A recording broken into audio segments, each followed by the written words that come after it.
Everyone, स्वागत है आप सभी का आपकी अपने चैनल जीएस नोटबुक में। तो गाइज मॉडर्न हिस्ट्री के क्रम में आज का जो हमारा टॉपिक है वो है 1857 रिवोल्ट, 1857 का विद्रोह। और ये जो टॉपिक है और ये जो मैंने कंटेंट आपको प्रोवाइड करवाया है, ये कोई भी आप एग्ज़ाम देने जा रहे हो तो हर एग्ज़ाम के लिए बहुत ज़्यादा इंपॉर्टेंट आपको आगे देखने को मिलेगा। ठीक है, तो आप किसी भी चीज़ की तैयारी कर रहे हो आप ये वीडियो ज़रूर देखें। ठीक है, शॉर्ट वीडियो ही रहेगा। जो बच्चे नए हैं उनको मैं बता दूं कि मेरे चैनल पे आपको जीएस की पूरी 360 डिग्री प्रिपरेशन करवाई जा रही है हर एग्ज़ाम के लिए। तो आप अगर नए हैं तो मेरे चैनल को सब्सक्राइब कर लीजिए। वीडियो अच्छी लगे तो वीडियो को लाइक कीजिएगा और अपने फ्रेंड्स और रिलेटिव्स तक शेयर कीजिएगा। Thank you so much. चलिए हम चलते हैं, अपना ये टॉपिक आज का स्टार्ट करते हैं। तो हमारे टॉपिक का नाम है 1857 का विद्रोह। इससे पहले हम ये जान लेते हैं जो कि हमारे फैक्ट्स एज इट इज़ पूछे जाते हैं हर एग्ज़ाम में। ठीक है, 1857 का जो विद्रोह हुआ, तो आप सब लोग जानते हैं कि जो भी विद्रोह होता है, किसी भी कोई भी विद्रोह हो तो उसके पीछे कहीं ना कहीं काफ़ी लॉन्ग टर्म रीजंस भी रहते हैं, शॉर्ट टर्म रीजंस भी रहते हैं, और कहीं ना कहीं बहुत सारे रीज़न का जो एंड में परिणाम होता है वही जन आंदोलन या जन विद्रोह के रूप में देखने को मिलता है। ठीक है, तो जब 1857 का विद्रोह होता है तो इसके पीछे काफ़ी सारे कारण होते हैं, वो सब मैं आपको आगे बताऊंगी। उससे पहले हम देखते हैं कि विद्रोह के समय जो इंग्लैंड की महारानी थी वो थी महारानी विक्टोरिया, और उस समय ब्रिटेन के जो प्रधानमंत्री थे वो थे पामस्टर्न। ये क्वेश्चन बार बार बनता है। ठीक है, आपसे भारत में गवर्नर जनरल उस समय कौन थे, तो लॉर्ड कैनिंग थे। ठीक है, मुगल शासक कौन थे, तो बहादुर शाह जफर थे। और ये जो विद्रोह है, इस विद्रोह को प्रतीक क्या दिया गया, तो इस विद्रोह का प्रतीक था रोटी और कमल। पीईटी के यूपी ट्रिपल एस इस क्वेश्चन को बार बार पूछता है। रोटी और कमल जो था वो 1857 की रिवॉल्ट का सिंबल था। ठीक है, नेक्स्ट हम चलते हैं और देखते हैं कि ये जो विद्रोह हुआ, आखिर इस विद्रोह के कारण क्या थे। तो हम देखेंगे कि जब केनिंग आए थे तो केनिंग के समय में ये जो 1857 का विद्रोह है ये शुरू होता है और बहुत जल्दी ही ये एकदम जन विद्रोह में बदल जाता है। ठीक है, मतलब बढ़ जाता है। लेकिन विद्रोह का कारण क्या रहा, तो विद्रोह के कारणों के रूप में आप देखेंगे कि आप देख रहे हैं कि 1757 में प्लासी का युद्ध होता है, 1764 में बक्सर का युद्ध होता है। इन युद्धों के बाद अंग्रेज़ क्या कर रहे थे, तो कहीं ना कहीं अंग्रेज़ समय अनुसार अपनी कुछ ऐसी नीतियाँ लागू कर रहे थे जो कि भारतीयों को पसंद नहीं थी, या कहीं ना कहीं वो लोग अपने जो रिचुअल्स थे उसमें इंटरफेरेंस समझते थे कि हमारे रिचुअल्स में आप इंटरफेयर कर रहे हो। ठीक है, मगर ये क्या करते हैं कि बहुत सारी चीज़ें चेंज करते हैं अपने अकॉर्डिंग, पाश्चात्य प्रणाली जो है वो लेकर आते हैं। आप देखेंगे किस प्रकार अंग्रेजी शिक्षा का भी विस्तार होता है। ठीक है, प्रसार होता है काफ़ी। तो ये अपनी ज़्यादा काफ़ी मतलब कुछ अच्छी भी नीतियाँ थी और कुछ जो रूढ़िवादी लोग थे उनके लिए कहीं ना कहीं वो हस्तक्षेप की तरीके से उन चीज़ों को देख भी रहे थे। ठीक है, तो आप देखेंगे बंगाल में किस प्रकार द्वैत शासन लागू होता है। ठीक है, तो ये सारे जो हैं ये दीर्घकालिक कारण के रूप में सामने आएंगे। हम देखेंगे कि पहले राजनीतिक और प्रशासनिक कारण क्या थे। राजनीतिक और प्रशासनिक कारणों में सबसे पहले हम देखेंगे एक साम्राज्यवादी, ये जो गवर्नर जनरल थे डलहौजी, ये साम्राज्य का बहुत विस्तार करना चाहते थे किसी भी तरह से। ठीक है, तो इनकी हड़प नीति आती है या फिर इसको व्यपगत का सिद्धांत भी कहते हैं। इस पे बेस्ड होकर ये क्या करते हैं कि कुशासन के आधार पे अवध का विलय कर लेते हैं। ठीक है, और उस समय अवध के जो भी रूलर थे वो कौन थे, वाजिद अली शाह। ठीक है, तो ये हो गया। इसके अलावा और भी चीज़ें हैं, जैसे आप देखेंगे गोद निषेध की एक नीति आती है। ठीक है, गोद निषेध की नीति में क्या होता है कि अंग्रेज़ लोग गोद लेना प्रतिबंधित कर देते हैं कि आप लोग गोद नहीं ले सकते। इसके अलावा आप देखेंगे कि कोर्ट की जो लैंग्वेज हुआ करती थी उसको ये फारसी से इंग्लिश कर देंगे। ठीक है, और देखेंगे सरकारी नौकरियों में भी भारतीयों को उच्च पद नहीं देते थे। तो बहुत सारे ये राजनीतिक और प्रशासनिक कारण बनते हैं। उसके बाद हम देखेंगे आर्थिक कारण क्या रहे। तो आर्थिक कारणों में से सबसे फेमस जो है वो है धन का बहिर्गमन, मतलब कि ड्रेन ऑफ वेल्थ थ्योरी भी आपने पढ़ी है, दादा भाई नौरोजी ने दी थी। ठीक है, फिर देखेंगे किसानों का ये किस प्रकार शोषण किया करते थे, किस तरह किसानों का शोषण कर सकते हैं।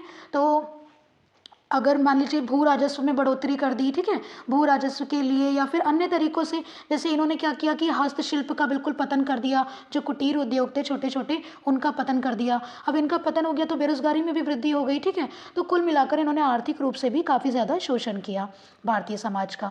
उसके बाद हम देखेंगे कि सामाजिक कारण क्या होते हैं। तो सामाजिक कारणों में हम देखेंगे कि अब 1813 का जो एक्ट आता है उसमें क्या होता है कि ईसाई धर्म प्रचारकों को भारत में आकर के और ईसाई धर्म प्रचार की छूट मिल जाती है। ठीक है, तो ये लोग क्या करते हैं कि अपने धर्म का प्रचार और प्रसार करते हैं, हमारे रिचुअल्स में इंटरफेरेंस करते हैं, जैसे कि सती प्रथा है, सती प्रथा का अंत करते हैं, विधवा पुनर्विवाह स्टार्ट करते हैं। ठीक है, तो कहीं ना कहीं ये बहुत अच्छी चीज़ है सती प्रथा का अंत होना, बट उस टाइम के जो रूढ़िवादी लोग थे उन्होंने इसको कहीं ना कहीं अपनी धार्मिक रीति रिवाजों पर आघात माना या फिर हस्तक्षेप माना हमारे जो हमारी संस्कृति थी या हमारे रीति रिवाज थे उन पे। आप देखेंगे आगे कि भारतीय भाषा और संस्कृति को ये लोग बिल्कुल ही मतलब तुच्छ मानते थे कि बिल्कुल ये कहीं भी स्टैंड नहीं करती है, ठीक है।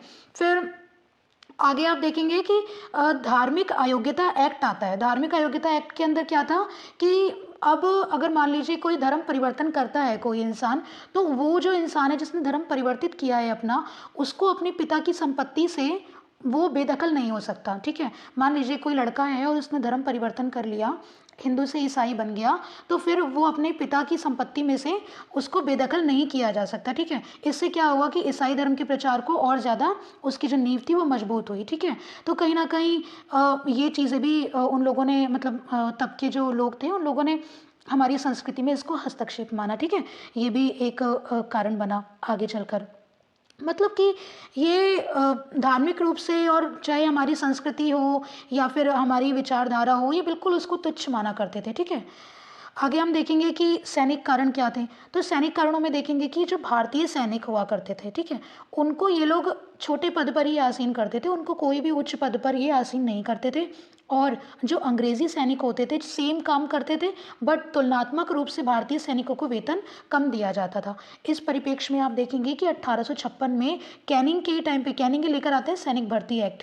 और ये सैनिक भर्ती एक्ट में क्या था कि जो सैनिक थे भारतीय सैनिक, उनको सेना के लिए अब कहीं भी भेजा जा सकता था, मतलब कि ये फॉरेन के लिए भी हमारे भारतीय सैनिकों को यूज़ कर सकते थे, ठीक है। फिर आप आता है मतलब तात्कालिक कारण, ठीक है। यहाँ पे ये मैंने एक्स्ट्रा लगा दिया, तात्कालिक कारण। तो तात्कालिक कारण क्या बनता है, ये बहुत ज़्यादा इंपॉर्टेंट है, ठीक है, जो मतलब कि उसी समय घटित होता है। दिसंबर 1856 की बात है। ये लोग क्या करते हैं कि पुरानी जो ब्राउन बेस राइफल थी उसकी जगह पे ये न्यू एनफील्ड राइफल ले आते हैं। अब इसमें क्या था न्यू एनफील्ड राइफल में, इसमें जो कारतूस था तो उसमें गाय और सूअर की चर्बी लगी हुई थी, ऐसा सुनने में आया, ठीक है, कि गाय और सूअर की इसमें चर्बी लगी हुई है और इसको मुंह से काट करके और राइफल भरा जाता था। तो अब मान लीजिए हिंदू हैं तो वो इसके लिए ये चीज़ मतलब एकदम रेस्ट्रिक्टेड है, कोई मुस्लिम धर्म का है तो उसके लिए ये चीज़ एकदम रेस्ट्रिक्टेड है। तो कहीं ना कहीं ये धार्मिक रूप से धर्म पर प्रहार समझा लोगों ने अपने ऊपर, और था भी, होना भी चाहिए, ठीक है। तो ये कारतूस का जो निर्माण था ये दमदम बैरकपुर, ये बंगाल में है, ठीक है, दमदम बैरकपुर और मेरठ, इसका निर्माण यहाँ किया जाता था। अब आप आगे देखेंगे कि किस प्रकार सैनिक जो हैं वो विद्रोह करेंगे और मना कर देंगे कारतूस को यूज़ करने से। विद्रोह का प्रसार किस प्रकार स्टेप बाय स्टेप हुआ हम उसको जानते हैं। यहाँ हम देखेंगे कि जनवरी 1857 में दमदम में, ठीक है, दमदम कहाँ है, बंगाल में, दमदम में कारतूस को यूज़ करने से मना कर दिया जो वहाँ के सैनिक थे उन लोगों ने। फिर आता है फरवरी का मंथ। फरवरी 1857 में बैरकपुर की 19वीं नेटिव इन्फेंट्री ने भी मना कर दिया इस कारतूस को यूज़ करने से। और उस समय जो बैरकपुर में कमांडिंग ऑफिसर थे वो थे वेनेट हैडसे, ठीक। 29 मार्च 1857 में, ये सबसे ज़्यादा इंपॉर्टेंट है, 29 मार्च 1857 में बैरकपुर की 34वीं देसी रेजिमेंट जिसके एक सैनिक थे मंगल पांडे। मंगल पांडे कहाँ से बिलोंग करते थे, बेसिकली बलिया उत्तर प्रदेश से, लेकिन जो इनका मतलब पोस्टिंग थी वो कहाँ हो रखी थी, तो बंगाल में बैरकपुर में। 34वीं देसी रेजिमेंट के ये सैनिक थे। इन्होंने क्या किया कि अपना प्रतिरोध मतलब कि अपना रिजेक्शन दिखाने के लिए कहीं ना कहीं कि मैं अपोज करता हूँ इस चीज़ को, वो दिखाने के लिए इन्होंने जनरल यूसन और लेफ्टिनेंट बाग को गोली मारकर उनकी हत्या कर दी। अब क्या होता है कि हत्या कर दी तो मंगल पांडे को फांसी दी जाती है, और ये डेट बहुत इंपॉर्टेंट है, क्वेश्चन में बार बार आपसे पूछी जाती है, तो आप ये याद करिएगा 8 अप्रैल 1857 को मंगल पांडे को फांसी दे दी जाती है। अब इसकी प्रतिक्रिया के रूप में क्या होगा, एक चीज़ यहाँ और जानते रहिए कि मंगल पांडे को गदर का प्रथम सिपाही भी कहा जाता है। ये क्वेश्चन बनता है यूपी ट्रिपल एस सी में, बार बार बनता है, एसएससी में भी बनता है, वीडियो में भी आ चुका है कि गदर का प्रथम सिपाही जो है वो किसे माना जाता है, मंगल पांडे को कहा जाता है। अब नेक्स्ट आप देखेंगे कि 24 अप्रैल 1857 में क्या होता है कि मेरठ की तीसरी घुड़सवार सेना जो है वो कारतूस को यूज़ करने से वो भी मना कर देती है, रिजेक्ट कर देती है। इस संदर्भ में क्या होता है कि जब वो मना कर देगी तो अंग्रेज़ भी तो कुछ करेंगे। 9 मई को ये क्या करते हैं कि कुछ सैनिकों को बर्खास्त कर देते हैं और उनको 10 वर्ष की सज़ा दे देते हैं। अब सैनिकों को सज़ा दे दी, बर्खास्त कर दिया सैनिकों को, तो इसकी प्रतिक्रिया के रूप में क्या आएगा कि 10 मई को, अगले ही दिन 10 मई को खुला विद्रोह शुरू हो जाएगा। खुला विद्रोह होता है तो ये अपने कुछ सैनिकों को वहाँ से छुड़वा लेते हैं, ठीक है। और मेरठ के कमांडिंग ऑफिसर कौन थे, जनरल हेविंग। अब नेक्स्ट देखेंगे कि ये लोग चलते हैं और इनके साथ वो थर्ड जो घुड़सवारी थी वो भी मिल जाती है और ये सब चलते हैं कहाँ, दिल्ली की ओर। दिल्ली की ओर चलते हैं। 11 मई 1857 को दिल्ली पहुंचकर जो उस समय मुगल शासक थे बहादुर शाह जफर, उनको ये अपने विद्रोह का नेता जो है वो घोषित करते हैं। ठीक। 12 मई को क्या होता है कि 12 मई को ये सब मिलकर के दिल्ली पर कब्जा कर लेते हैं और उस समय शस्त्रागार के, दिल्ली में जो शस्त्रागार था उसके प्रमुख होते हैं जनरल विलोबी, और ये विलोबी को पराजित कर देते हैं सारे मिलकर। ठीक है, हरा देते हैं विलोबी को। फिर क्या होता है कि दिल्ली में जो बहादुर शाह जफर थे ये नेतृत्व तो कर रहे थे, लेकिन किसके साथ मिलके, तो बख्त खां के साथ। बख्त खां का नाम बार बार पूछा जाता है इसीलिए मैंने मेंशन किया है। बख्त खां के साथ मिलकर ये विद्रोह का नेतृत्व करते हैं। कौन, तो मुगल शासक बहादुर शाह जफर। ये काफ़ी बुजुर्ग होते हैं उस समय, इनकी काफ़ी ज़्यादा मतलब बुढ़ापे की इनकी एज होती है। तो अब हम देखेंगे नेक्स्ट के 20 सितंबर को इलाही बख्श की मुखबरी पे। मुखबरी मतलब क्या होता है कि मतलब हमारा अपना ही कोई हमारे खिलाफ मतलब कोई गद्दारी कर दे या मतलब गद्दारी ही आप समझ सकते हैं। ठीक है, 20 सितंबर को इलाही बख्श नाम के एक व्यक्ति ये मुखबरी कर देता है, जिसके कारण जो हडसन होते हैं, हडसन हुमायूं के मकबरे से बहादुर शाह जफर को गिरफ्तार कर लेते हैं। और बहादुर शाह जफर के पुत्र थे दो, जिनका नाम था मिर्ज़ा मुगल और खिज्र सुल्तान, और इनके पोते थे बहादुर शाह जफर के अब्बू बकर। इन तीनों को गोली मार के हत्या कर देते हैं इन्हीं के सामने। ठीक है, और 21 सितंबर को हडसन हत्या कर दे, इनको गोली मार के इनकी हत्या करते हैं। ठीक है, 21 सितंबर को निकोलसन जो हैं वो दिल्ली पर पुनः कब्जा कर लेते हैं, बट ये मतलब विद्रोह में लड़ते लड़ते घायल हो चुके होते हैं, तो निकोलसन की मृत्यु हो जाती है। ओके, नेक्स्ट हम देखेंगे कि जो बहादुर शाह को ये गिरफ्तार करते हैं, बहादुर शाह की पत्नी जीनत महल, इन दोनों को रंगून, रंगून कहाँ है, म्यांमार में, रंगून में निर्वासित कर देते हैं। और तब बहादुर शाह की मृत्यु जो है वो 1862 में हो जाती है, रंगून में ही। अब ये जो दिल्ली में जो ये घटना घटित हो रही थी हडसन और निकोलसन के नेतृत्व में, उन सबके प्रत्यक्षदर्शी कौन थे, प्रत्यक्षदर्शी थे मिर्ज़ा गालिब। ठीक है, ये क्वेश्चन बार बार आता है, आप इसे ध्यान रखिएगा। कुछ एक स्टेटमेंट आता है बहादुर शाह जफर के विषय में जब इनकी मृत्यु हो जाती है, तो कि जफर इतना बदनसीब है कि उसे 2 गज ज़मीन भी मातृभूमि में दफन करने के लिए नसीब नहीं हुई। ठीक है, अब कुछ ये फैक्ट्स हैं, विद्रोह का प्रसार कैसे कैसे कहाँ हुआ, किस स्थान पे नेतृत्वकर्ता कौन था विद्रोह का, और अंग्रेज़ों की साइड से दमनकर्ता कौन था। ठीक है, ये हम देखेंगे, हमें ये एज इट इज़ नाम जो है वो याद होने चाहिए।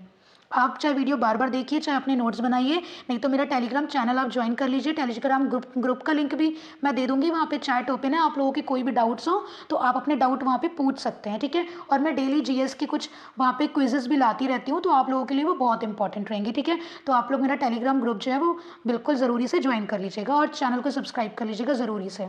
ठीक है, चलिए हम देखते हैं फिर दिल्ली में जो विद्रोह के नेतृत्व करता थे वो थे बहादुर शाह जफर और बख्त खां।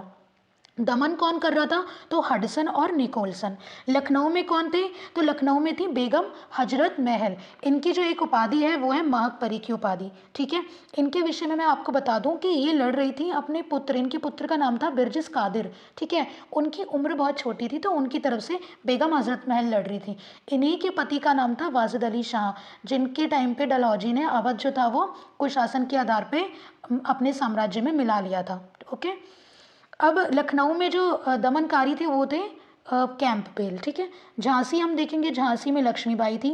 लक्ष्मीबाई, वैसे इनका जन्म कहाँ हुआ था, लक्ष्मीबाई का वाराणसी में जन्म हुआ था, लेकिन इनकी मृत्यु जो हुई थी तो इनकी जो समाधि बनी हुई है, याद रखिए क्वेश्चन आता है लक्ष्मीबाई की समाधि कहाँ है, ग्वालियर में इनकी समाधि है। और इनके पिता का नाम क्या था, मोरोपंत, पति का नाम क्या था, गंगाधर राव। ठीक है, झांसी से लक्ष्मीबाई नेतृत्व करती हैं और ह्यूरोज जो हैं ये दमन करते हैं इनका। और इनके विषय में मैं एक चीज़ मुझे और ध्यान आ रही है कि हीरोज़ जो हैं ये लक्ष्मीबाई के विषय में एक चीज़ बोलते हैं, जब इनकी मृत्यु हो जाती है तो कहते हैं कि भारतीय क्रांतिकारियों में यहाँ सोई हुई ये महिला ही एकमात्र मर्द है। ठीक है, इतनी बड़ी बात ये हीरोज़ लक्ष्मीबाई जी के विषय में बोलते हैं। कानपुर में हम देखेंगे कि नाना साहब थे। नाना साहब का जो एक और नाम है वो क्या था, धोंदू पंत, वो उनका उपनाम था। ठीक है, केवल नाना साहब ही नहीं थे, इनके और ज़्यादा मतलब सपोर्ट में और कौन था कानपुर में, तात्या टोपे भी थे इनके साथ, और अजीमुल्ला खां भी थे, वो इनके सलाहकार थे नाना साहब के। दमनकारी कौन थे, कैंपबेल। इलाहाबाद में आप देखेंगे कि लियाकत अली थे। दमनकारी कौन थे? जनरल नील। ठीक है। इलाहाबाद के विषय में एक फैक्ट याद रखिएगा कि 1857 की जब क्रांति हुई थी उस समय कैनिंग ने अपना जो आपातकालीन मुख्यालय बनाया था वो ये इलाहाबाद को ही बनाया था। ये बहुत इंपॉर्टेंट फैक्ट है। ओके। बरेली में हम देखेंगे कि खान बहादुर खां थे जो दमन कर रहे थे, और कैंप बेल, सॉरी दमन नहीं, इन्होंने मतलब कि विद्रोह का नेतृत्व किया था। कैंप बेल जो थे इन्होंने दमन किया था। खान बहादुर खां कौन थे? तो ये मतलब वहाँ के जो बरेली में जो, जैसे आपने सुना होगा ना, रोहिला सरदार जो थे वो बरेली से बिलोंग करते थे। तो ये खान बहादुर खां रोहिला सरदार के वंशज थे। ओके। नेक्स्ट हम देखेंगे जगदीशपुर। जगदीशपुर, आरा, बिहार, ये सारा जो एक क्षेत्र था सटा हुआ। ठीक है। तो यहाँ से कौन कर रहा था नेतृत्व? कुंवर सिंह कर रहे थे। ये कुंवर सिंह के विषय में बता दूं कि मतलब इनकी भी एज काफ़ी थी, लगभग 80 वर्ष के ही होंगे। और मतलब फाइनेंशियली इनको इतना लूट लिया जाता है अंग्रेज़ों के द्वारा कि इनको एक तरह से बिल्कुल ही इंसॉल्वेंट, मतलब कि दिवालिया घोषित कर दिया जाता है, दिवालिया बना दिया जाता है इनको अंग्रेज़ों के द्वारा, इसलिए ये लड़ रहे होते हैं। बिहार का सिंह भी कुंवर सिंह को बोला जाता है। ठीक है। अब यहाँ पे दमन किसने किया? तो टेलर और आयर दोनों ने किया। फैज़ाबाद, फैज़ाबाद आज का अयोध्या, यहाँ पे कौन थे? तो मौलवी अहमदुल्ला थे। ये बहुत ज़्यादा इंपॉर्टेंट है आप लोगों के लिए, मौलवी अहमदुल्ला। और यहाँ के दमनकारी कौन है? रेनाडे। मौलवी अहमदुल्ला जो है ये इसलिए इंपॉर्टेंट है क्योंकि इनका उपनाम आता है। मौलवी अहमदुल्ला के 2 उपनाम हैं, डंका शाह, और इनको ढोल वाले मौलवी भी बोलते हैं। ठीक है। मौलवी अहमदुल्ला ने अंग्रेज़ों के अगेंस्ट जिहाद का नारा दिया था। ये क्वेश्चन एक बार पीसीएस में बना था कि जिहाद का नारा अंग्रेज़ों के अगेंस्ट किसने दिया था। ठीक है। तो मौलवी अहमदुल्ला ने ही दिया था। और अंग्रेज़ मतलब इनको पकड़ने के लिए इतना ज़्यादा आतुर थे ना कि इनको पकड़ने के लिए 50,000 का इनाम घोषित कर दिया था। ठीक है। इसलिए बहुत इंपॉर्टेंट हो जाते हैं। नेक्स्ट हम देखेंगे असम में। आजकल पता है क्या हो रहा है ना बच्चों की, ये जो असम है, ये जो ये सारे हैं ना, मैंने इसलिए इसको मेंशन किया है, आजकल ये वाले एरियाज ज़्यादा पूछे जा रहे हैं क्योंकि बाकी बरेली, लखनऊ, दिल्ली ये तो हम सब याद कर लेते हैं सॉरी, मगर ये सारी चीज़ें याद नहीं कर पाते हैं। हम सोचते हैं अरे ये कौन से छोटे छोटे से कौन से डिस्ट्रिक्ट पूछेगा, मगर पूछ लेता है। ठीक है। नेक्स्ट हम देखेंगे कि असम से कौन थे? तो दीवान मनीराम थे। संबलपुर उड़ीसा से कौन थे? सुरेंद्र शाही। गंजाम से कौन थे?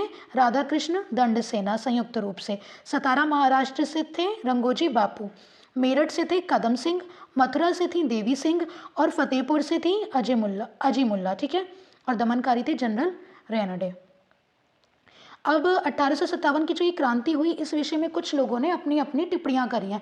कुछों ने इसको भारतीय स्वतंत्रता संग्राम माना है, कुछ लोगों ने राष्ट्रीय विद्रोह माना है, तो कुछ लोगों ने नहीं माना। ठीक है। आगे हम देखते हैं ये टिप्पणियां एज इट इज़ पूछ ली जाती हैं, इसलिए मैंने मेंशन करी है।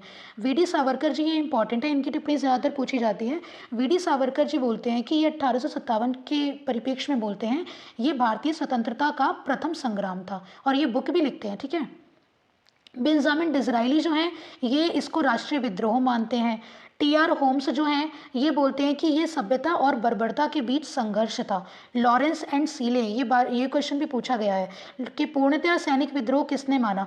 तो पूर्णतः सैनिक विद्रोह लॉरेंस एंड सीले ने बोला। L.R. रीज ने बोला कि ईसाइयों के विरुद्ध ये एक धार्मिक विद्रोह था। एस.एन. सेन आप देखेंगे, एस.एन. सेन जो है, मैं आपको बता दूं, सुरेंद्रनाथ सेन, ये आधुनिक इतिहासकार हैं। ठीक है। मतलब सरकारी इतिहासकार थे, सॉरी। तो ये सरकारी इतिहासकार थे गवर्नमेंट के।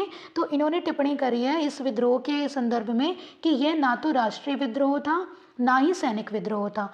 आर.सी. मजूमदार की टिप्पणी पूछी जाती है, ये बोलते हैं यह ना तो प्रथम था, ना राष्ट्रीय था, और ना ही स्वतंत्रता संग्राम था। ठीक है। कुछ बुक्स लिखी गई हैं, वैसे तो बहुत सारी बुक्स हैं लेकिन जो इंपॉर्टेंट है वो मैंने इसमें मेंशन करी है। सरकारी इतिहासकार एस.एन. सेन जी की बुक है, 1857 ही इसका नाम है। पी.सी. जोशी जी की बुक है रिबेलियन 1857। अशोक मेहता जी की है the great rebellion. V D. Savarkar ji की है the first war of Indian freedom या इंडियन इंडिपेंडेंस। ठीक है। First war of Indian independence या first war of Indian freedom. Next हम देखेंगे कि ये जो हमारा हुआ था 1857 का रिवोल्ट, ये असफल क्यों हुआ? मतलब इतने लोगों ने वो किया, नेतृत्व किया विद्रोह का, तो ये असफल क्यों हुआ? असफल होने के पीछे काफ़ी ज़्यादा कारण थे कि एक तो इसमें केंद्रीय नेतृत्व की कमी थी। क्यों? आप देखेंगे बहादुर शाह जफर तो पहले ही रंगून भेज दिए गए, है ना। वो मुगल शासक थे, केंद्र में उनके साथ वो बैठे हुए थे, लेकिन काम उनकी क्या चली? मतलब जो शासक है वही निर्वासित हो गया। केंद्रीय एक तो नेतृत्व की कमी थी, फिर असंगठित था, और जो इसका आधार था ये बहुत लिमिटेड था। कुछ लोगों ने इसमें पार्टिसिपेट किया कुछ लोगों ने पार्टिसिपेट नहीं किया।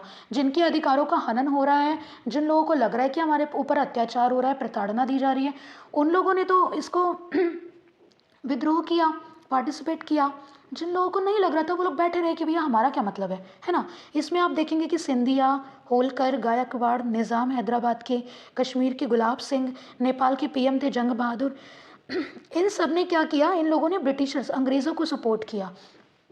इस संदर्भ में हम देखेंगे कि कैनिंग का एक स्टेटमेंट आता है और कैनिंग स्टेटमेंट देते हैं कि अगर सिंधिया भी विद्रोह, वो बोलते हैं सिंधिया भी अगर विद्रोह में शामिल होते ना तो हम अंग्रेज़ों को कल ही भारत छोड़ना पड़ जाता।